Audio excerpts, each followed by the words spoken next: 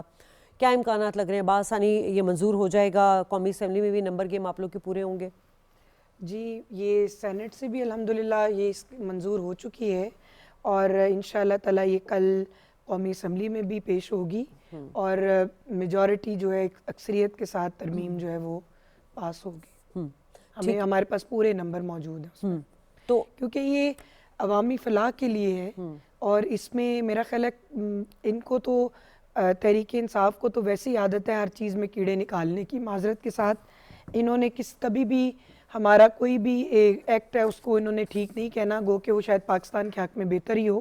لیکن چونکہ ان کی ایک ہی منزل ہے, ایک ہی راستہ ہے, اور ان کا راستہ جو ہے وہ ان کے بانی پی ٹی آئی کی رہائی تک ہے. لیکن ہم نے تو اس قوم کی, اس ملک کی, اس کی خدمت کرنی ہے, اور ریاست نے اس ملک کی, قوم کی, عوام کی جو ہے جان و مال کی حفاظت بھی کرنی ہے. اور ہم سمجھتے ہیں کہ اس کے اندر جو آرٹیکل 243 ہے اس میں جو کمانڈ اینڈ کنٹرول کے حوالے سے اور سیکیورٹی کے حوالے سے جو چیزیں ہیں وہ وقت کی اہم ضرورت تھی. آپ کے جو فتنۃ الخوارج جو ہے اس نے سر اٹھایا ہوا ہے, بھارت جو ہے وہ آپ سے بدلہ لینے کے اس میں ہے, اور وہ پراکسی وار جو ہے وہ کر رہا ہے, اور افغانستان جو ہے وہ اپنی سرزمین اپنے اس کو پیش کر رہا ہے. تو جب آپ کو ہر طرف سے یہ چیز اس کا سامنا ہو, دہشت گردی کا, اور دشمن دھاک لگا کر بیٹھا ہو, تو میرا خیال ہے کہ جو آپ کی جو سپریم کمانڈر ہیں ان کو آپ کو اتنا امپاور کرنا چاہیے کہ وہ اپنی اسٹریٹجی, اپنی حکمت عملی, اپنا دفاعی نظام اور کنٹرول, اس سب کے اوپر جو ہے وہ فیصلے ہیں وہ خود کریں. اور اس میں کوئی, میرا خیال ہے کہ اس کے اندر بہت زیادہ یہ عوامی بحث کا معذرت یہ عوامی بحث کا موضوع ہونا ہی نہیں چاہیے, جس کے اندر آپ کا دفاع اور سیکیورٹی کے ایشوز جو ہوں وہ اتنا زبان زد عام نہیں ہونی چاہیے. ٹھیک ہے لال چند ماہی صاحب, جیسے کہ ہم بات کریں وہی آرٹیکل 243 کی,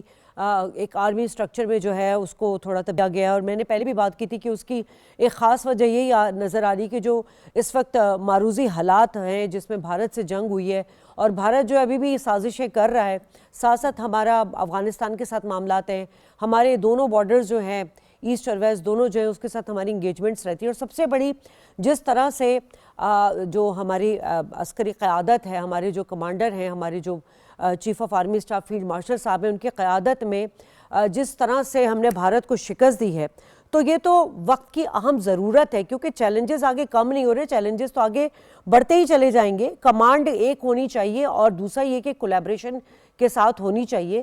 یقیناً اس چیز کو تو آپ لوگ انڈوز کرتے ہیں نا سر, کیونکہ پوری دنیا نے اس کو اکنالج کیا ہے, جس طرح سے فیلڈ مارشل صاحب کو ایک اپریسیشن مل رہی ہے, اور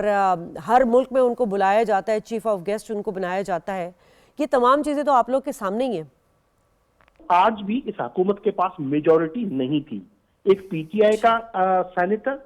سیف اللہ ابرو اور ایک جے یو آئی کا سینیٹر, ان کو انہوں نے جو ہے ان کی لائلٹی تبدیل کرانے کے بعد انہوں نے یہ ترامیم پاس کرائی ہیں. تو آج بھی یہ الیجیٹمیٹ ہے, غلط ہے, غیر آئینی ہے, غیر قانونی ہے, اس کے باوجود کہ یہ پوری کی پوری پارلیمنٹ جو ہے نیشنل اسمبلی. سر جو 2018 کے الیکشن میں ہوا تھا آپ لوگ کے ساتھ, آپ کیا سمجھتے ہیں ہر بار وہی چیزیں ہو رہی ہوں؟ اب جو 18 میں ہوا تھا نا, پوری عمر آپ وہ ریپیٹ کرتے رہیے گا. اچھا باقی جو آپ کہہ رہے ہیں کہ یہ 85% کے جو کیسز ہیں نا اس ملک میں, یہ 50,000 یہ وہ اس قوم کو گمراہ کر رہے ہیں, یہ 50,000 کیس ہے, 40 لاکھ کیس لوور جوڈیشری میں, ڈسٹرکٹ جوڈیشری میں. تو ریفارمز تو وہاں ہونے چاہیے تھے, یہ وہاں پہ تو ریفارمز کرنے کے لیے تیار نہیں ہے. اور پھر آپ مجھے بتائیں کون سے ملک میں ایگزیکٹو ڈائریکٹلی جا کے سپریم کورٹ کے ججز کو لگاتے ہیں؟ نہ ان کے پاس میجورٹی تھی, نہ ہی یہ کیسز کا بہانہ چلے گا, نہ ہی یہ جو سی او ڈی چارٹر ڈیموکریسی کی بات کر رہے ہیں. تو ان کے ہاتھی کے دانت دکھانے کے ایک اور کھانے کے. جی لال چند صاحب معذرت کے ساتھ دیکھیے, آپ کے دور حکومت میں 52 منٹ میں میرا خیال ہے کوئی 52 بل جو ہے وہ ایوان میں پیش کیے گئے. آپ کی اپنی حکومت تھی نا سر, اس وقت جمہوریت تھی,